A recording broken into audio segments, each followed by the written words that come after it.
According to a study on the sleep habits of 400,000 Taiwanese adults, the risk of coronary heart disease is about the same in people who sleep less than 4 hours a night as it is in those who sleep more than 8 hours a night. Subjects who underslept had a 35% higher risk of heart disease, and people who overslept had a 34% increase. Another study, published in 2009, followed 276 subjects for 6 years and found that people who slept either less than 7 hours or more than 8 hours were at least twice as likely to develop type 2 diabetes or trouble tolerating glucose. And there's more! A 2013 study of about 54,000 adults over the age of 44 found links between too much sleep and increased rates of heart disease, diabetes, obesity, stroke, and mental health issues. In fact, the rates of coronary heart disease, diabetes, and stroke were even higher in people who overslept than in those who slept too little. So the links are there. Sleep correlates with all kinds of health problems. But it's hard to say whether too much sleep actually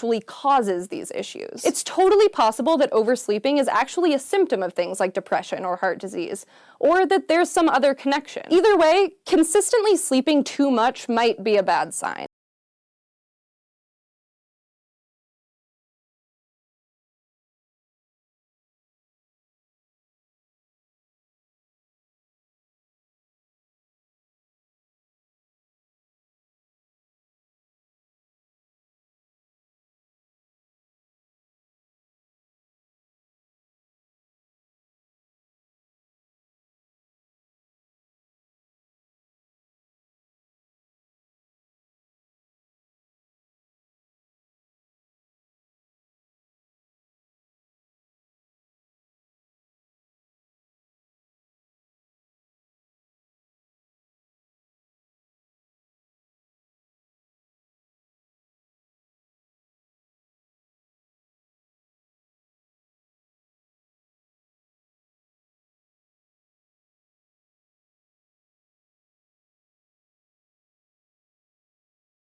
Birds can be very impressive at imitation, which is another word for copying. When chicks are born, they hear sounds made by the other birds in their flock or their family, and they practice imitating those sounds until they sound just like the rest of their flock. There are lots of reasons that birds might need to know the sounds that other animals make. For one thing, birds in the wild are very social. They help out other members of their flock. The calls of different flocks of birds, even two different flocks of the same kind of bird, are all different from each other. It helps them to know who their family is by the familiar sounds they make. Some birds can even learn other animal calls that might scare away predators, so the birds don't get eaten. And being good at imitating shows that a bird is smart and has a good memory and strong muscles, which makes it more appealing to other birds in its flock. The birds that can copy human speech are especially talented imitators. Birds that learn to imitate humans come from two groups: parrots like African greys, cockatoos, and parakeets,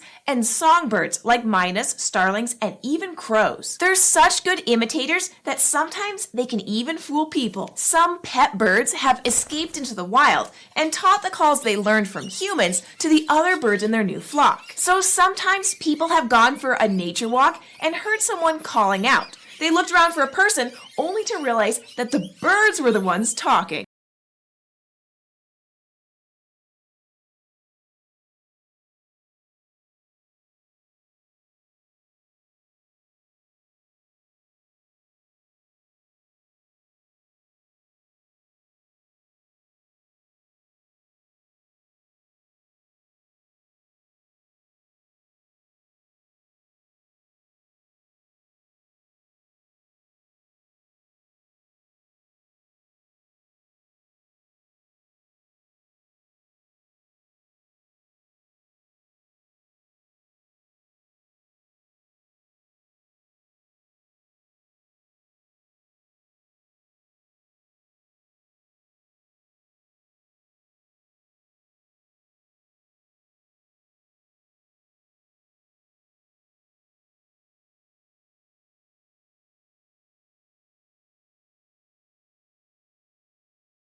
Rising temperatures in seas, massive droughts, changing landscapes.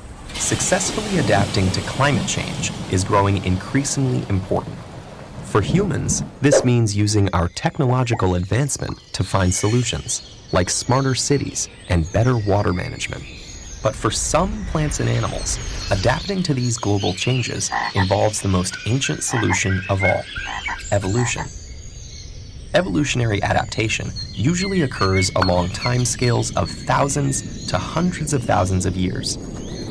But in cases where species are under especially strong selective conditions, like those caused by rapidly changing climates, adaptive evolution can happen more quickly. In recent decades, we've seen many plants, animals, and insects relocating themselves and undergoing changes to their body sizes and the dates they flower or breed. But many of these are plastic or non-heritable changes to an individual's physical traits, and there are limits to how much an organism can change its own physiology to meet environmental requirements.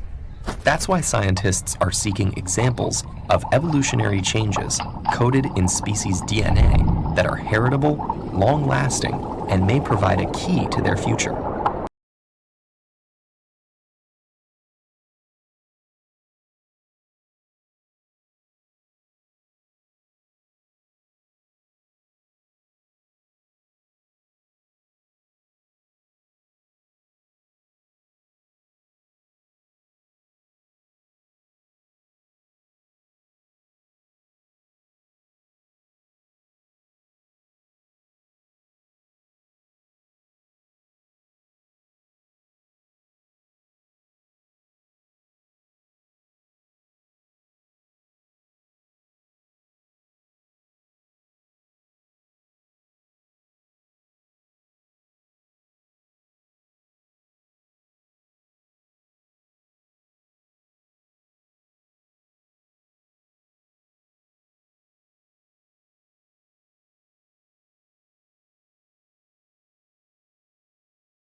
The consumption of berries can enhance beneficial signaling in the brain. Plant foods are our primary source of antioxidants and anti-inflammatory compounds, but some plant foods may be better than others, as I've explained before. 1 cup of blueberries a day can improve cognition among older adults, as shown in this randomized, double-blind, placebo-controlled trial, and the same thing in kids after just a single meal of blueberries, though 2 cups may work better than 1.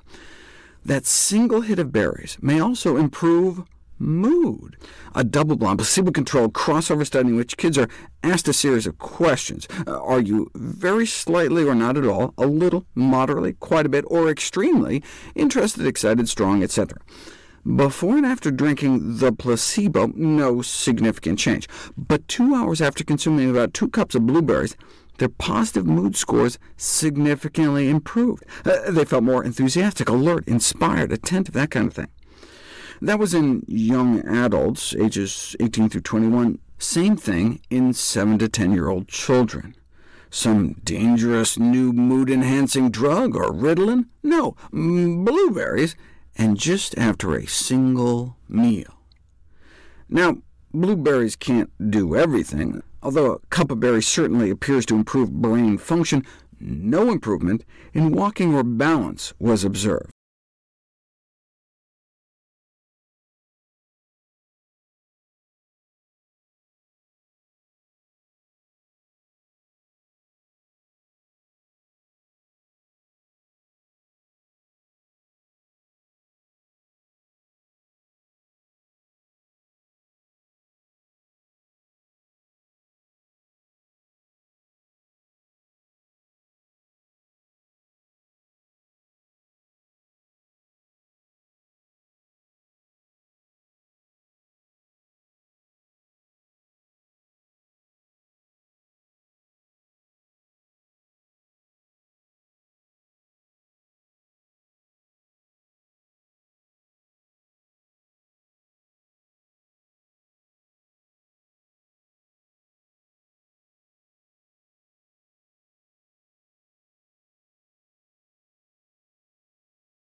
turns out that if you can find a sport and a team you like, studies show that there are all sorts of benefits that go beyond the physical and mental benefits of exercise alone. Some of the most significant are psychological benefits, both in the short and long term. Some of those come from the communal experience of being on a team. For instance, learning to trust and depend on others, to accept help, to give help, and to work together towards a common goal. In addition, commitment to a team and doing something fun can also make it easier to establish a regular habit of exercise. School sport participation has also been shown to reduce the risk of suffering from depression for up to 4 years. Meanwhile, your self-esteem and confidence can get a big boost. There are a few reasons for that. One is found in training. Just by working and working at skills, especially with a good coach, you reinforce a growth mindset within yourself. That's when you say, even if I can't do something today, I can improve myself through practice and achieve it eventually. That mindset is useful in all walks of life. And then there's learning through failure, one of the most transformative long-term benefits of playing sports. The experience of coming to terms with defeat can build the resilience and self-awareness necessary to manage academic, social, and physical hurdles.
How can sleep deprivation cause such immense suffering?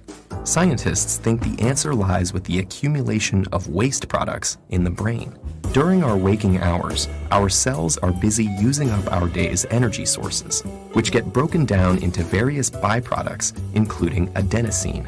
As adenosine builds up, it increases the urge to sleep, also known as sleep pressure. In fact, caffeine works by blocking adenosine's receptor pathways.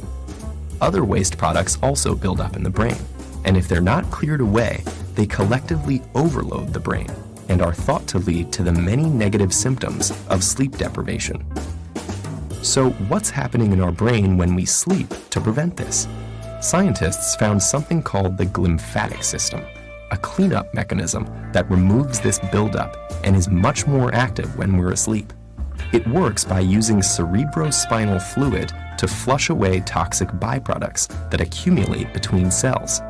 Lymphatic vessels, which serve as pathways for immune cells, have recently been discovered in the brain, and they may also play a role in clearing out the brain's daily waste products.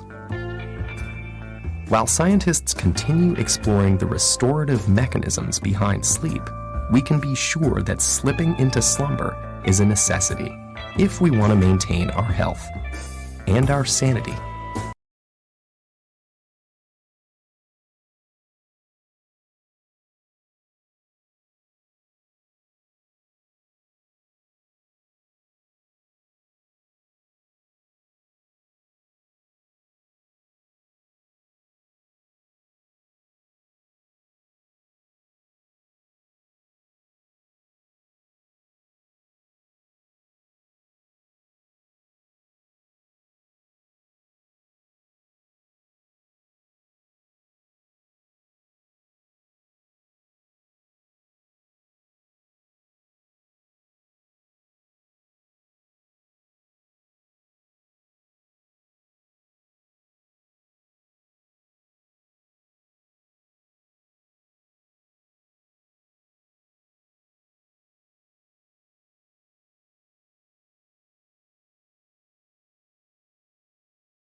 Steel and plastic. These two materials are essential to so much of our infrastructure and technology, and they have a complementary set of strengths and weaknesses. Steel is strong and hard, but difficult to shape intricately. While plastic can take on just about any form, it's weak and soft.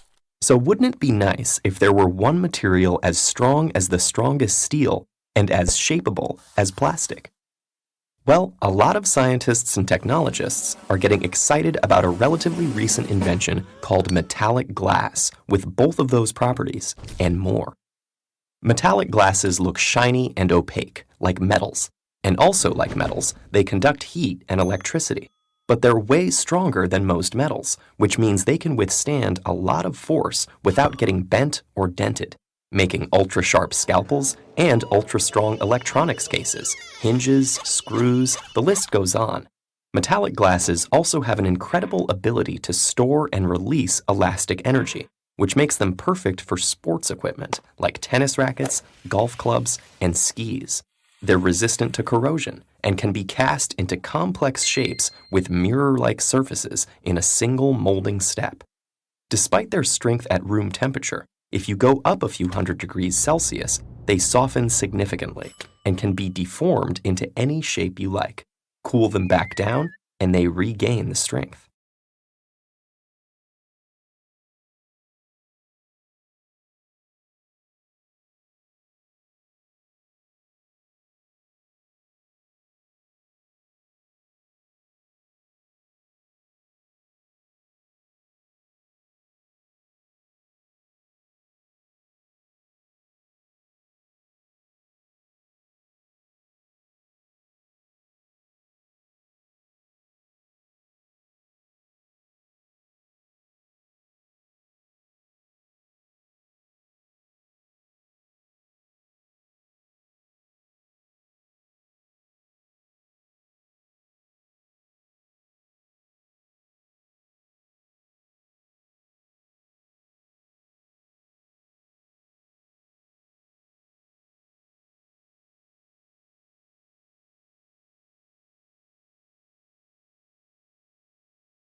There is a lot of water on Mars, and there once was a lot of surface flowing water.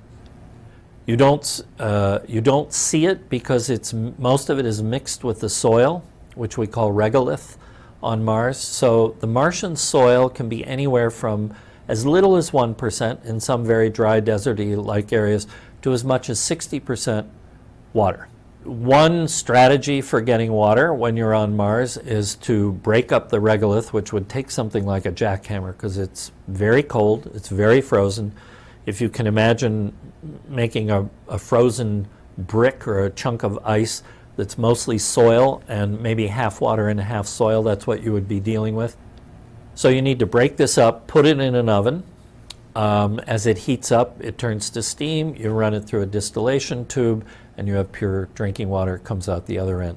There is a much easier way to get water on Mars. In this country, we have developed industrial dehumidifiers,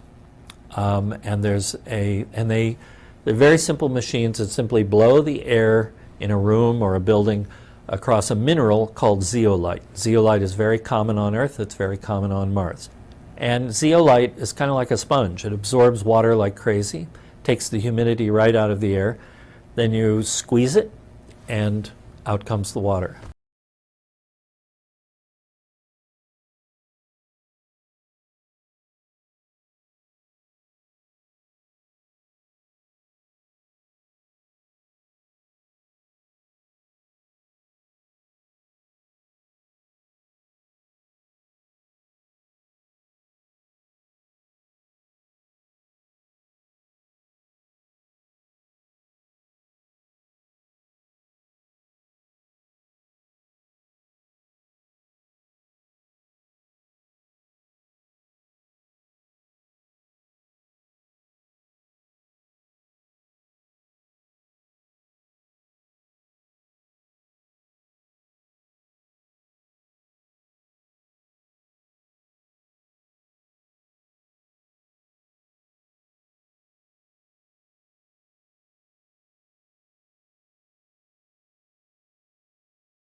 Language is an essential part of our lives that we often take for granted.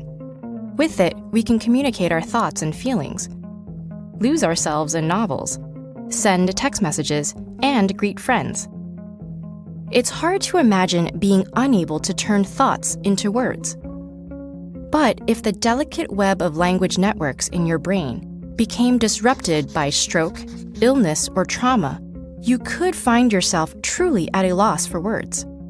This disorder, called aphasia, can impair all aspects of communication. People who have aphasia remain as intelligent as ever. They know what they want to say, but can't always get their words to come out correctly.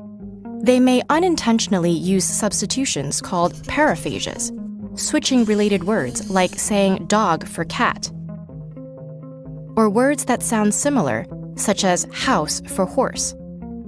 Sometimes their words may even be unrecognizable.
The primary obstacle to good thinking is not a cramped desk or an uninteresting horizon. It is, first and foremost, anxiety. Often, the most profound thoughts we need to grapple with have a potentially disturbing character. As these potential implications start to come vaguely into view, our inner sensor, motivated by desire for calm rather than growth, gets alarmed. A vigilant part of the self gets agitated. It distracts us, it makes us feel tired, or gives us a strong need to go online. Skillfully, it confuses and muddles our train of thought. It blocks the progress we were starting to make towards ideas that, though important and interesting, also presented marked threats to short-term inner peace. It's in this context that the shower emerges as so helpful to the way our minds work, and earns the right to be honoured as one of the best places on earth in which to do any kind of serious reflection. Amidst the crashing water and the steam, and with a few minutes of respite before the day starts, the mind is no longer on guard. We're not supposed to be doing much inside our heads. We're mainly occupied with trying to soap ourselves and properly rinse our hair. The ideas that have been half-forming at the back of our minds, ideas about what the true purpose of our lives might be and what we should do next, keep up their steady inward pressure. But now there's a lot less to stop them reaching full consciousness. We're not meant to be thinking, and so, at last, we can think freely and courageously.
Today, I have come to share the secrets of our success because rich capitalists like me have never been richer. So the question is, how do we do it? How do we manage to grab an ever-increasing share of the economic pie every year? Is it that rich people are smarter than we were 30 years ago? Is it that we're working harder than we once did? Are we taller? Better looking? Sadly, no. It all comes down to just one thing: economics. Because here's the dirty secret.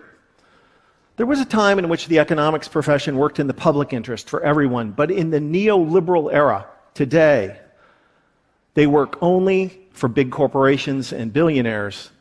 And that is creating a little bit of a problem. We could choose to enact economic policies that raise taxes on the rich, regulate powerful corporations, or raise wages for workers. We have done it before. But neoliberal economists would warn that all of these policies would be a terrible mistake because raising taxes always kills economic growth. And any form of government regulation is inefficient, and raising wages always kills jobs.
Why do we get used to everyday things?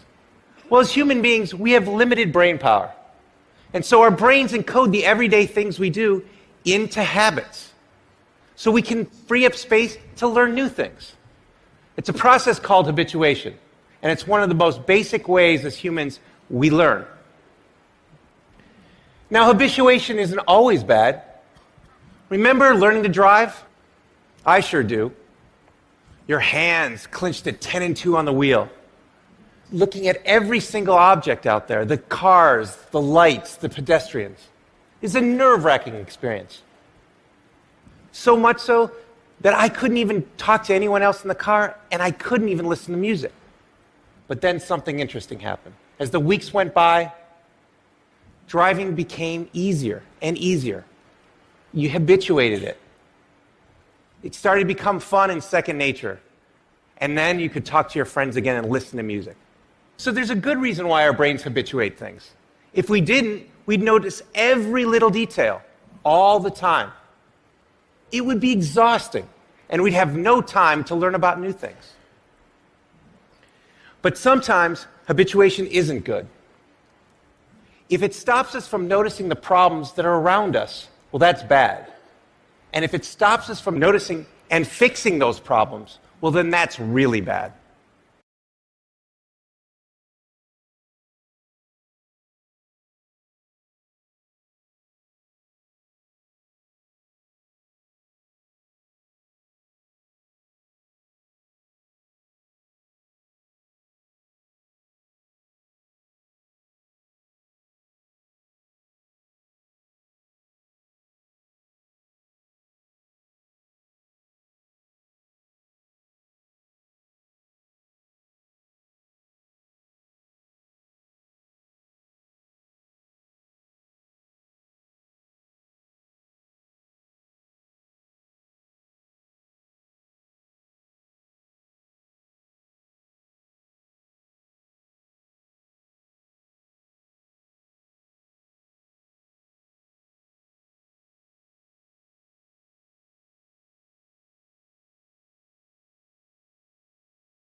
The public realm in America has two roles.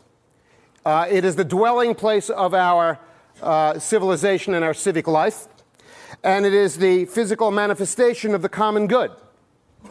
And when you degrade the public realm, you will automatically degrade the quality of your civic life and the character of all the enactments of your public life and communal life that take place there. The public realm comes mostly in the form of the street in America because we don't have the 1,000-year-old cathedral plazas and market squares of older cultures. Your ability to define space and to create places that are worth caring about all comes from a body of culture that we call the culture of civic design. This is a body of knowledge, method, skill, and principle that we threw in the garbage after World War II and decided we don't need that anymore, we're not going to use it. And consequently, we can see the result all around us. The public realm has to inform us not only where we are geographically, but it has to inform us where we are in our culture, where we've come from, what kind of people we are, and it needs to, by doing that, it needs to afford us a glimpse to where we're going in order to allow us to dwell in a hopeful present.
The comic move is to guide us to a benevolent conception of people, and hence parts of ourselves.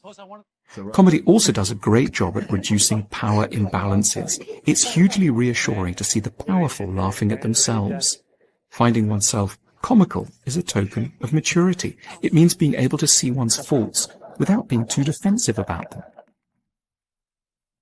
Humor often provides a mechanism whereby the powerless, or at least the less powerful, can give constructive but pointed feedback to the powerful. Monty Python was particularly focused on this task. The Philosopher's Football match mocks the great figures of intellectual history. It's funny because we've been intimidated so deeply in the past by intellectual bullies who made us feel small with their reading of Wittgenstein or Schopenhauer. And now they're shown as being completely rubbish at football and yet seriously involved in the game. Comedy isn't just a bit of fun. The comic perspective is a central need of a society. It enables us to cope much better with our own follies and disappointments, our troubles around work and love, and our difficulties enduring ourselves. Comedy is waiting to be reframed as a central tool in a better society.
We can fertilize our food. Each one of us is pooping and peeing something that could fertilize half or maybe all of our food, depending on our diet. And that dark brown poo in the toilet is dark brown because of what? Dead stuff, bacteria. That's carbon.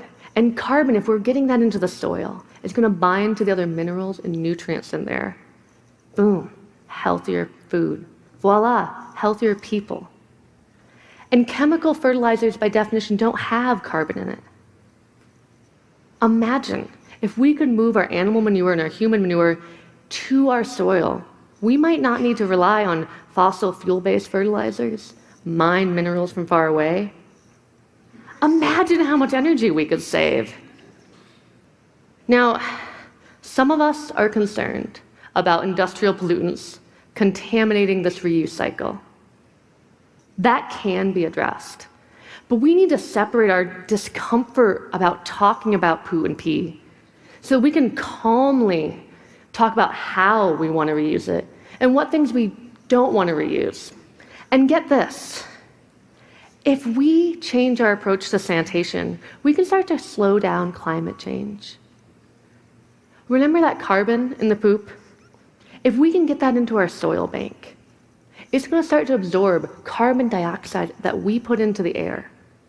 And that could help slow down global warming.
Our society is just more and more mobile.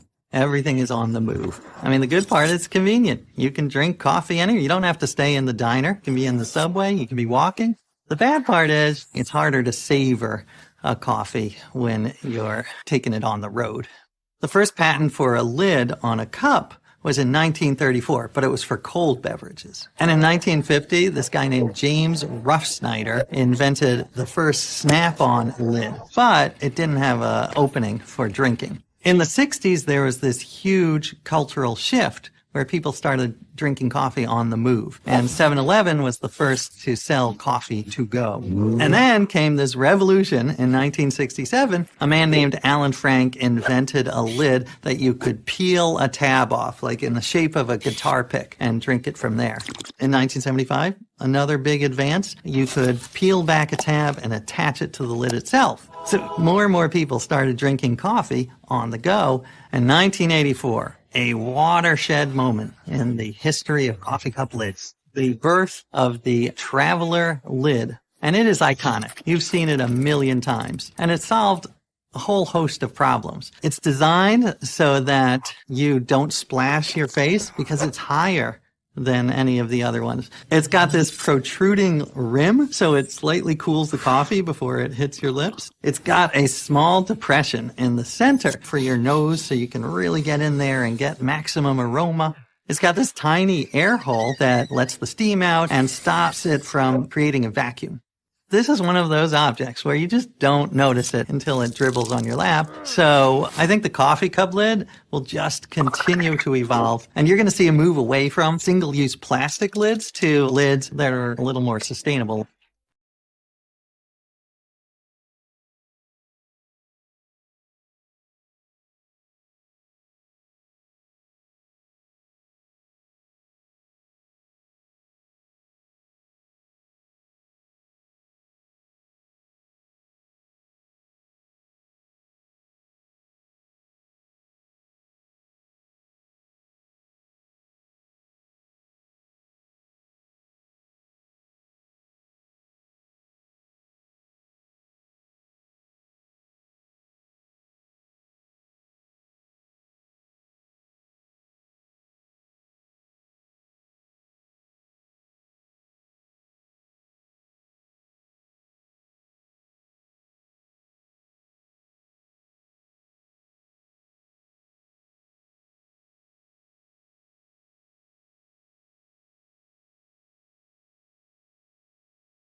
How are we raising our children? Are we raising them for now instead of yet? Are we raising kids who are obsessed with getting A's? Are we raising kids who don't know how to dream big dreams? Their biggest goal is getting the next A or the next test score? And are they carrying this need for constant validation with them into their future lives? Maybe because employers are coming to me and saying, we have already raised a generation of young workers who can't get through the day without an award. So, what can we do? How can we build that bridge to yet? Here are some things we can do. First of all, we can praise wisely, not praising intelligence or talent. That has failed. Don't do that anymore, but praising the process that kids engage in, their effort, their strategies, their focus, their perseverance, their improvement. This process praise creates kids who are hardy and resilient. There are other ways to reward yet. We recently teamed up with game scientists from the University of Washington to create a new online math game that rewarded yet. In this game, students were rewarded for effort, strategy, and progress. The usual math game rewards you for getting answers right now, but this game rewarded process. And we got more effort, more strategies, more engagement over longer periods of time, and more perseverance when they hit really, really hard problems. Just the words yet or not yet, we're finding, give kids greater confidence, give them a path into the future that creates greater persistence. And we can actually change students' mindsets.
I kept thinking, why does the item have to be returned to the retailer in the first place?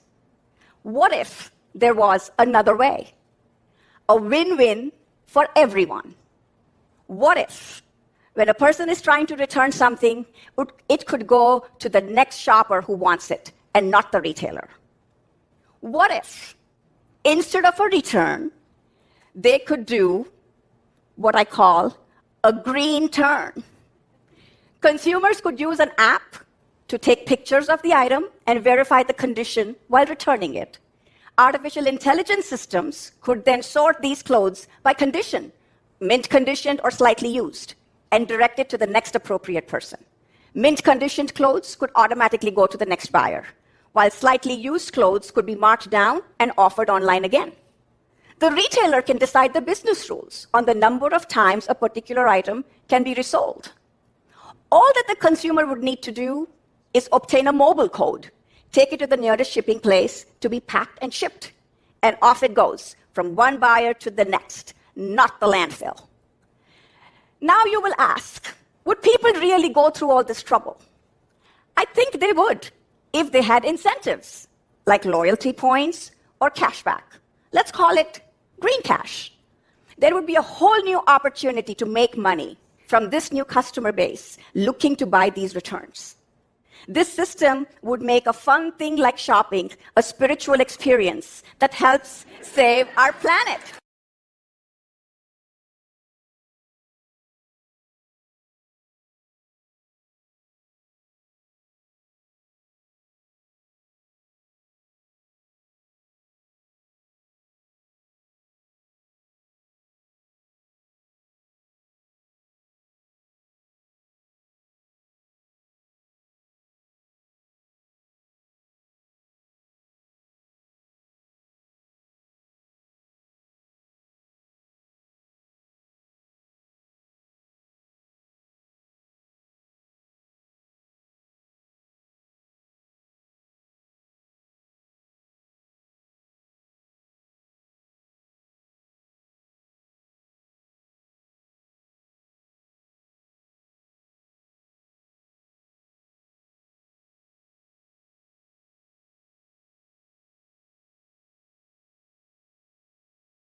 Now, typically, when we think about business, we use what I call mechanical thinking.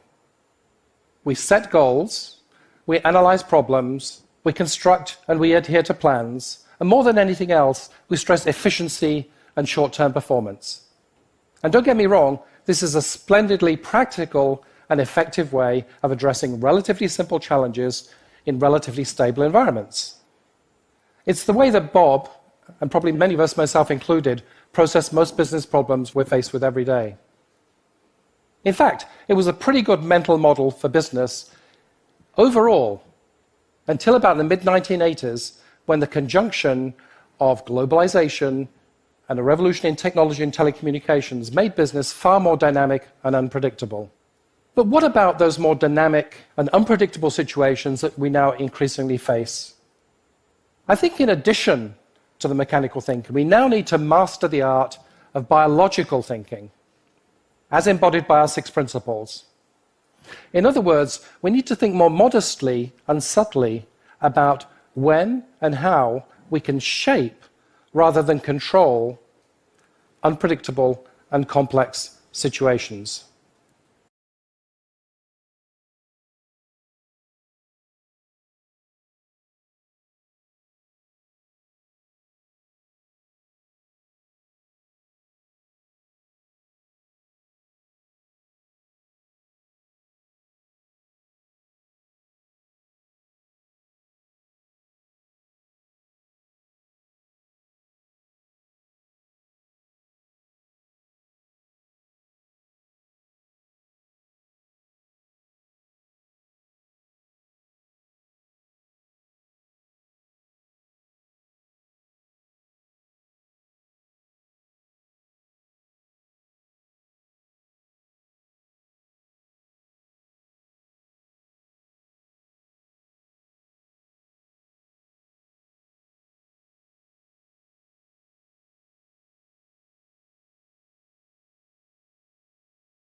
Unlike the moon, our dead rocky companion, the Earth is alive, pulsing with creative and destructive forces that power its geological metabolism.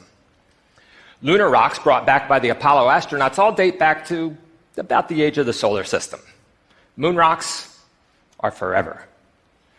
Earth rocks, on the other hand, face the perils of a living lithosphere. All will suffer ruination through some combination of mutilation, compression, folding, tearing, scorching, and baking. Thus, the volumes of Earth history are incomplete and disheveled. The library is vast and magnificent, but decrepit. And it was this tattered complexity in the rock record that obscured its meaning until relatively recently. Nature provided no card catalog for geologists. This would have to be invented. 5,000 years after the Sumerians learned to record their thoughts on clay tablets, the Earth's volumes remained inscrutable to humans. We were geologically illiterate, unaware of the antiquity of our own planet, and ignorant of our connection to deep time. It wasn't until the turn of the 19th century that our blinders were removed.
We know from history that every major industrial disruption has followed the same shape, an exponential curve, with new technologies being adopted very slowly at first, but then a doubling rate kicking in consistently until the overall transformation happens very quickly in the end.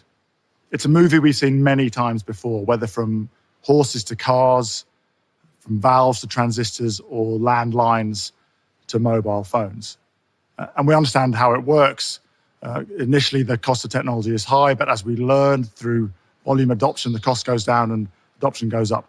Best example right now would be electric batteries, consistently coming down in cost by 20% a year for the last 10 years. And as the volume of adoption grows, especially with electric vehicle sales growing, we can be confident that the costs of that technology will continue to go down, driving that exponential growth.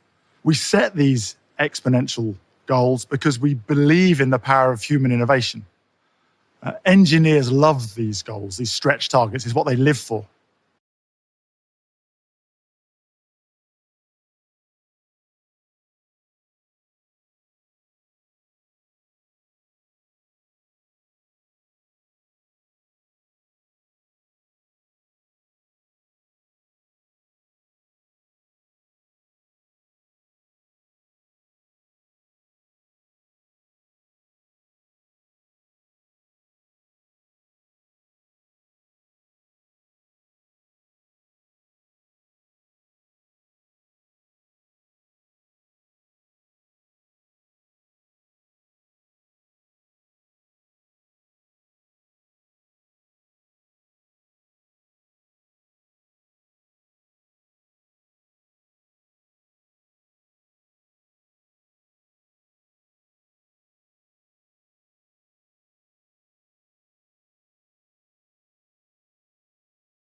First, let's talk about how smell works. From coffee to stinky trash, the substances around us give off volatiles, which you can think of as tiny smell molecules. We breathe in these smell molecules, which then stimulate the olfactory sensory neurons that sit high in the nose. Each of these neurons contains an odor receptor on its surface. Once the odor receptors are triggered by these smell molecules, the neurons send information about them to the brain.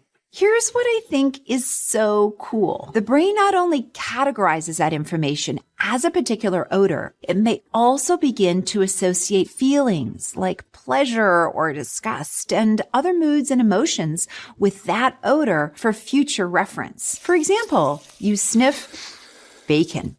You eat it, your taste buds get salt, and then your body gets a whack of fat, which is an energy source. So the brain loves it and attaches a positive label to it. The next time you smell bacon, a sensation associated with pleasure arises.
This phenomenon of conservation is explained by what we call the first law of thermodynamics, sometimes referred to as the law of energy conservation. The law states energy cannot be created or destroyed. Energy can be described as the ability to do work, where work is the movement of matter when a force is applied to it.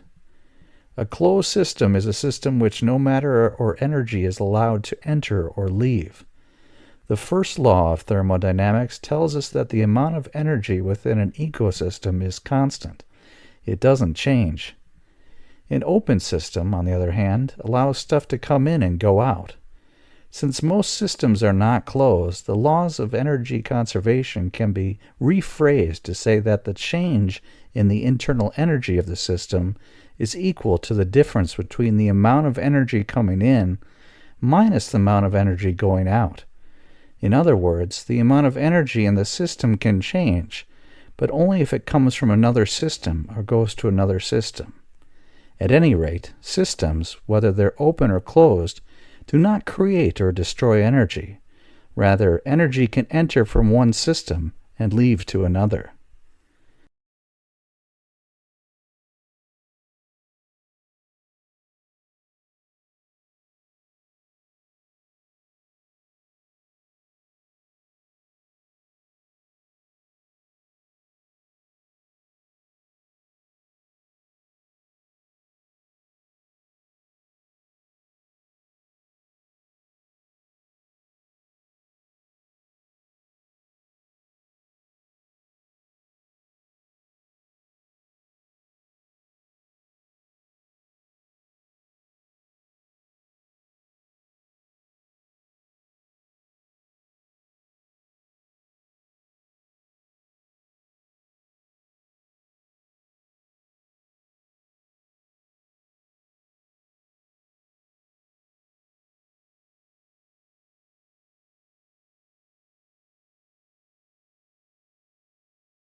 Cartoonists are like sponges. They soak up people, places, mannerisms, clothing, and behavior. Sometimes they might jot them down in a little black book that they carry around with them. Other times it is just soaked up into the cartoonist's brain, only to be squeezed out later when she is sitting at her drawing table. Not only does a cartoonist have to be aware of what she is seeing visually, but she has to listen to herself think. In other words, take the incoming information and select it, shape it, and then use it for a cartoon. Now that you have an idea or something you think might be good for a cartoon, it's time to shape it. A cartoon is like a staged play. The cartoonist is playwright, director, stage designer, choreographer, and costume designer. The cartoon has characters, a set, dialogue, even if one line, and a backstory. The characters must be dressed to fit the idea, speak in a way that is natural and forwards the idea or gives the punchline. Nothing should be in the cartoon that is not absolutely necessary for the advancement of the idea. The image and words have to dance together in a way that makes sense. It can be a graceful dance or an awkward dance, if that is part of the humor or idea. And then the execution. Some cartoonists sketch the idea with pencil, then ink it with pen using a light box. Others visualize the image in their head and draw directly on the paper in pen.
And as Great Britain grew, interest in tea spread around the world.